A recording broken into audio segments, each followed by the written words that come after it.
We're here with EFE AJAGBA. EFE, welcome to New York. How does it feel coming to New York, man? Yeah, I'm doing good. I'm feeling good. I'm so excited to be in Barclays Center, fighting in Barclays Center. This is my third time fighting in Barclays Center. You know, coming back from Nigeria, one of the great heavyweight fighters out there, you got Simon Peter, Ike Ibuchi. Who did you like when you were growing up? But back in the day, like Simon Peter, where Simon Peter was fighting Vladimir Klitschko and Vitaly Klitschko. My dad used to watch boxing, so I watched boxing with my dad. Where Simon Peter fighting Vladimir Klitschko. So that's when I know Simon Peter is from Nigeria. That's when I know him. But I didn't know Ike Ibuchi. Now, were you always into boxing? Did you always like boxing? Or? No, I played in soccer when I was watching boxing with my dad, because every morning my dad loved to watch boxing. So I sit beside my dad, I watch boxing. Oh. That's what makes boxing come into my head. But I know they realize like I'm going to do it. So that's why I used to play soccer. I'm a good soccer player. So that's why. And how did you get discovered in Nigeria in the boxing world? I went out with my friends. With one of my two friends. So I went out. So when we were going out, so I saw a guy with a lady walking towards us, and there's a bottle of water on the ground. The lady mistakenly mashed water, and the water smashed on my body. So, and I told the lady, hey, you smashed water, and the water spilled on my body. He didn't say sorry, and the guy was a bodybuilder, which is the lady's boyfriend. So it's like, he tried to oppress me because of his size. Yeah. And then I told him, like, this is disrespectful. Like, a lady smashed water. If you say sorry, everything will go. Everything will be okay. But he was talking trash on me. Like, he didn't do that. I saw everybody saw you what you did. And the guy was talking trash on me. Before I knew it, I was so mad, and I hit him on his eye. And he fell on the ground.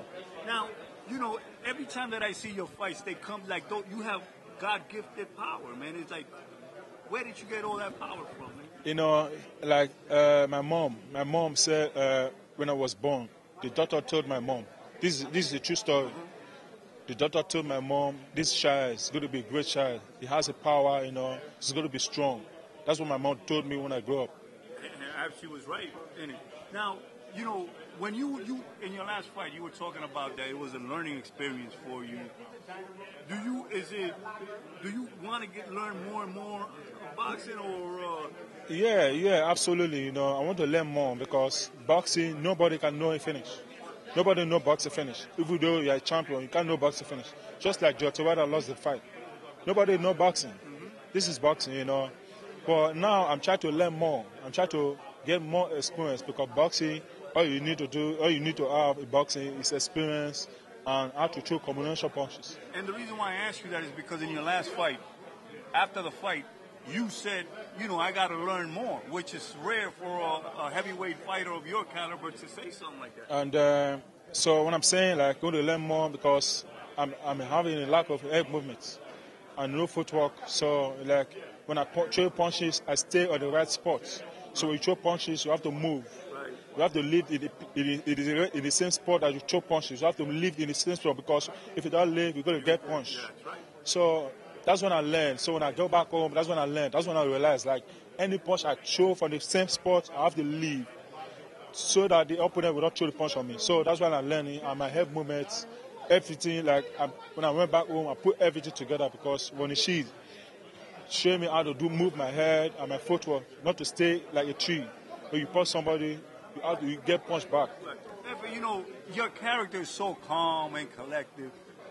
I'm sure some people don't want to get you mad, right? That's the last thing that they want to do. Do you get upset in the ring? Do you get mad, like really upset in the ring, that you want to? Well, or how do you control your aggression in the ring? This is boxing. The power. So that's what it takes.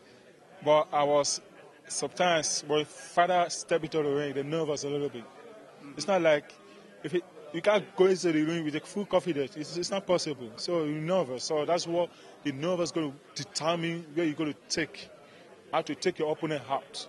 So if you're overconfident, you take too much punch because you're overconfident, like you know what you're going to do, which is very bad. So you have to be nervous. You're going to do exactly what to do to avoid the punches. It's like it's like if you're not confident, which means you're going to take punch. Right. If you take punch, when you take the punch, that's when the punch is going to... Yeah, that's when you're going to take you off. So it's going to, every plan that we have in the fight, everything's going to win away. Now, when do you see yourself having that belt, that unified belt? Because I'm sure you're ready for the fight, but when do you think that you're going to be ready for a fight? It's up to my management, my team, around me. You're ready now, right? Yeah, I'm ready now, but it's up to my team, my management, so they try to put me for more experience. Now, but what they try to do is because they try to watch my fight. After this Saturday night, if I came out with explosive win, which you will, which means they're going to say, oh, this guy is ready. So to tell me, but if I didn't perform well, they're going to say, oh, let's give him a try. That's what it takes. Now, lastly, the business of boxing. I'm sure that you sometimes it's not because the best fighters don't fight the best fighters. Does that frustrate you, that the business side of it, that you don't get to see the best fighters fight the best? Well, so it takes a long process to get there, just like Daniel Dubois, Jojoes, some other boxers like Prospect, they try to come up, So like Tasifui, Tasifui has 2 fights to retire. So those guys, they're already done that part. So they want all the Prospect coming up to see what happens in the future. And how is your father very proud of you? I mean, what did your father say about your boxing? Yeah, back in the day, my dad tried to stop me from boxing because of I left my job. I left my job that I'm doing before I go to the boxing because it's too much. So I'm doing boxing training. I go to work, which means the power is too much for me. So I need to rest. So I just quit the job for a while. They let me just focus on boxing. So because my dad has a stroke, so he can't walk. Oh, okay. So that's what the problem is, because I put the food on the table for them to eat, because that's when I survive. So if I stop work and go to boxing, there's no money coming from the boxing. So that's why my dad tried to say, like, hey, you don't have to do boxing, you have to go and work. You have to do this because you put food on my table to eat. And I told my dad, I'm tired. So I do both things, training, like finish boxing, go to work, it stressed me out. So my dad said no. I didn't listen to him, that I went to training. And my dad, I didn't knew my dad's coming to training to stop my coach for training me for boxing. So when my dad came to the training and he told my coach, everybody, not to allow him to train here. And my coach tried to tell my dad, like, what's going on? My dad said he want to listen. He said he wants my son back to go to work. And I explained to my coach, this is what happened. And I told my coach, I can't do boxing training, I go to work.